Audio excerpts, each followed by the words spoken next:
Alright. What's up, Street Talk, Street Gods? Samurai Dogs! Eric in the house. If you're curious why I did a top knot, it's because I forgot to put in gel. Okay, so some thoughts. Brave new world of AI slash SEO. So it looks like the name of the game now is AI search engine optimization, or just AI optimization. I call it AIO. And building a native AI first strategy is kind of the winning strategy. So let me explain some more. So some controversial thoughts incoming. So the first thought is, I mean, this sounds bad, right? But honestly, at this point, ain't no more humans left on the internet. Everyone's just bots or fake bots, or like, okay. So I got the $200 a month ChatGPT Pro Max, and the good thing is I got like unlimited access to deep research now. Just like what Michael Saylor says, I've been grinding the silicon into carbon dust. It's nice to be not rate limited and have unlimited access to O3, the newest model, which is like, I call it like a Ferrari for your mind. And my eloquent idea right now is, I think, okay, so assuming that Nietzsche's will to power is a real idea, the name of the game is, you want to maximize your power. The point of what do humans want? We want to have as many kids as possible, 10 kids, 12 kids, 20 kids. Genghis Khan, have 5 trillion kids. Across the continent is Genghis Khan goals. And actually a funny thought too I had was, don't spill your seed unless you plan on having a kid. Yeah, because people make the foolish assumption. They think that, they think that the point of, whatevs, right? It's just pleasure. It's like, no, the reason why sexual pleasure exists is for us to have kids. Like, that's end game. And men and women are like, everyone's just a little bit distracted. So yeah, I think the name of the game is have as many kids as you can, acquire as many Bitcoins as you can. I call it Bitcoin acquisition syndrome, BAS. It's the only virtuous syndrome you could have on the planet. Okay, so the reason why AI is so important. So essentially it's like leverage for your mind, like a 10x leverage. Archimedes lever quote, give me a place to stand, I should move the world. Ooh, is that a Xiaomi car with a McLaren front? Wow, cool. SIU Max. It's like it looks like a fake McLaren. Actually, the thing that I'll give hats off to Chinese people, the Chinese car companies, like if you could literally copy pasta a McLaren, whatever's design, and have the thing run, I'm like, oh, that's pretty cool. But then again, scissor doors, suicide doors are overrated because the best doors are no doors. Just get a Ford Bronco without the door things. Seems to be more interesting. Okay, so some thoughts. I don't think there's any humans left on the planet, on the internet. And so I've been using a lot of ChatGPT, search on, whatever, right? It really starts to hallucinate in a very bizarre, bad, strange way. Like, it starts to make up stuff. And then when you ask it to verify, it's like, nope, actually, that's not true. I'm like, bro, you just, you start to wrestle with the AI because, the AI is giving you fake information. Now, I actually think it's still the early days. O3 is quite smart, but it's not infallible. It's actually pretty stupid. Oh, this restaurant's really good. Malis. on Naradum. Oh, and also if you want to automatically get 10x or 100x richer, move to Phnom Penh, Cambodia. This place is the GOAT. There's no second best. No second best city on the planet. I'll say it, okay? Also I think I'm kind of figuring it out. The reason why everyone is so happy here in Cambodia, Katsok Sangha. The reason why everyone here is so happy is I think the root is actually in Hinduism. Like, I mean, you look at the ancient statues. It's all like Vishnu, right? Like all these Hindu gods. I don't actually know much about Hinduism, so I'm gonna start doing some research. But anyways, and so if you're a blogger, you could actually instantly like 1,000,000x your leverage by, okay, let's just do some maths, right? Let's say you're like the most prolific blogger. Like at most you could put out like 10 blog posts a day, each, I don't know, 10,000 words, let's say, right? With AI, ChatGPT Pro Max, you could churn out, 1,000, 10,000 blog posts a day, each of them being like 100,000 words long, like assuming you're just copying and pasting deep research mode. I'm actually using ChatGPT so much I'm starting to get carpal tunnel in both my thumbs, so I'm kind of taking a break.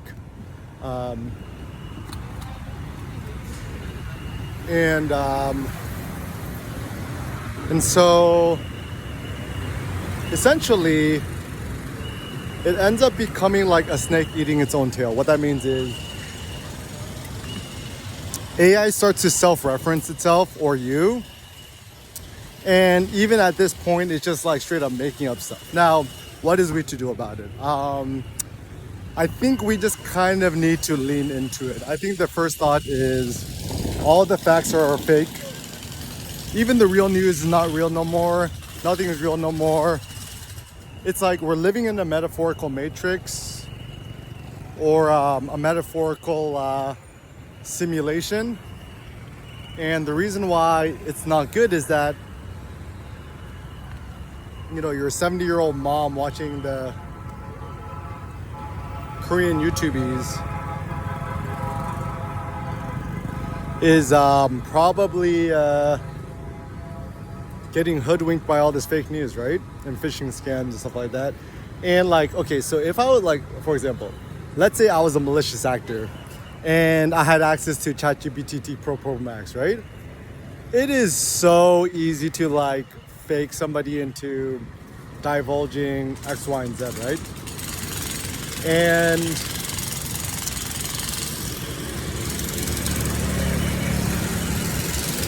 perhaps one of the virtues that I had of not checking my email for like 7 years is, who knows, maybe I avoided some sort of fake scams, so I kept all my monies. I've never lost a single Bitcoin in my life, thank God. And also, inadvertently, through my kind of like, digital monk mode existence, I didn't even know the whole FTX meltdown thing. I didn't even know who Sam Bankman-Fried was until like 6 months ago. And so being intentionally ignorant of all the crypto news probably, like, one, was good for my like health and sanity. Two, just kept me focused to the gym. And this is another thought too. Why each and every single investor should lift weights at the gym? Like, I was just focusing on hitting my 1,000-pound Atlas lift at the gym. And so as a consequence, I didn't think about the markets at all. And even now I'm trying to think about like how I could 10x leverage my body to pull a 10x body weight rack pull. So if I'm 75 kilograms, that would equate a 750 kilogram rack pull leveraged. And the name of the game is not how much you could lift, but once again, your leverage or how many times your body weight. So the reason why this matters is, if you're 500 pounds, you could deadlift 500 pounds. It's not that impressive, right? But if you weigh like 100 pounds and you can deadlift 500 pounds, that's impressive. And also it's important to think too, because like, you know, assuming that everyone wants the Porsche GT3 RS or the McLaren, the simple ethos is you want like each new iteration of the whatever, right? You want to reduce the weight of it, like, you know, toss in magnesium or carbon fiber, what else, right? Like if you're Lance Armstrong, you want, ideally your bike would weigh nothing. Ideally everything would be made out of titanium and or carbon fiber, right? And, right? And you would just keep adding power or horsepower. So the weightlifter, technically we should be the same. I mean, like, my thought is you shouldn't starve yourself to death. You should still try to hit a personal record meat. I call it a meat PR every night. Like, you know, try to eat 2 to 3 kilos of meat a night. That's like 4 to 5 pounds a night. One huge meal a day, 100% carnivore. Another thing that I think that is worth noting is I hit my 6.7x body weight rack pull while fasted and on a 100% carnivore diet and not eating breakfast and lunch. And I don't like take no supplements, or I don't even take protein powder. That's the heuristic, is that like if a weightlifter ain't even taking protein powder, he's definitely the real deal, because it's not like one of these like loser FOMO, like you gotta blah blah blah blah to do the blah blah blahs. And it's kind of interesting too, because I was thinking about it in third person.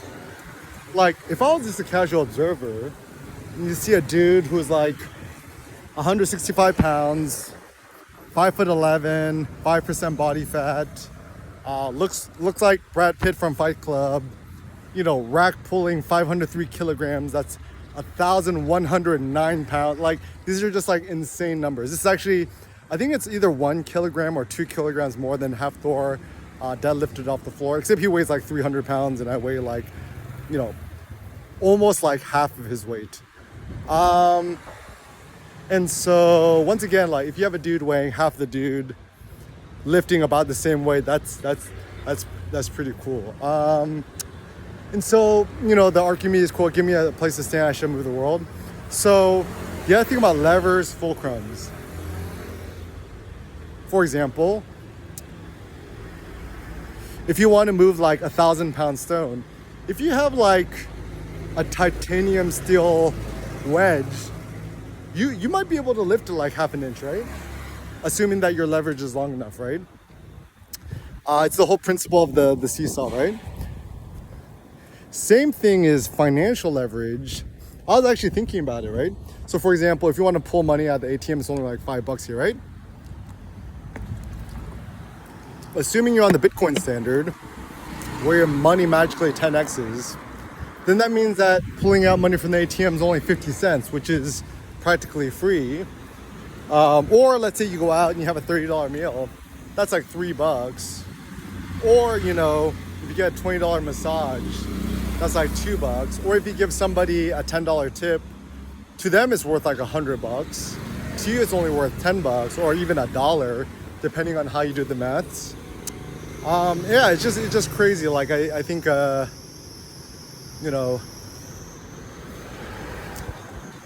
like just looking at average home prices, what like in LA, starting to like climb up even higher, like 2 million, 2.1 million, 2.5. I've even seen a house in the hood for like 4.5 million.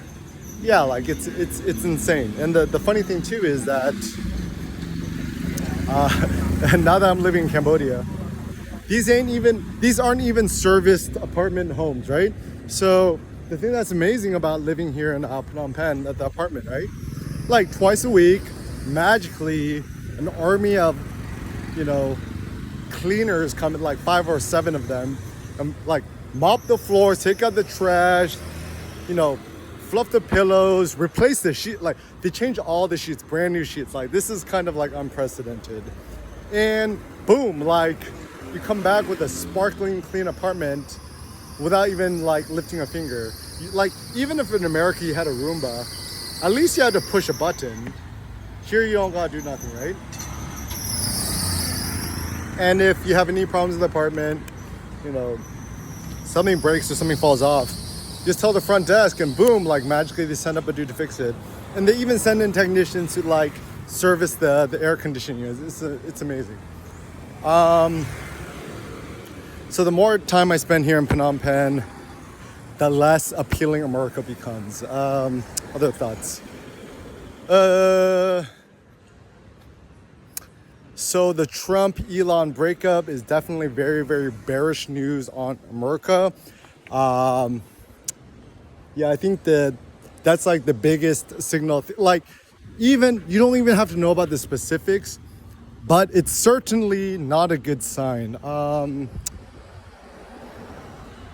It actually might be true that Elon helped Trump get elected, because most people who are pro-Elon, like kind of like liberal Democrats like myself, you know, we see the Republicans like Trump as the devil.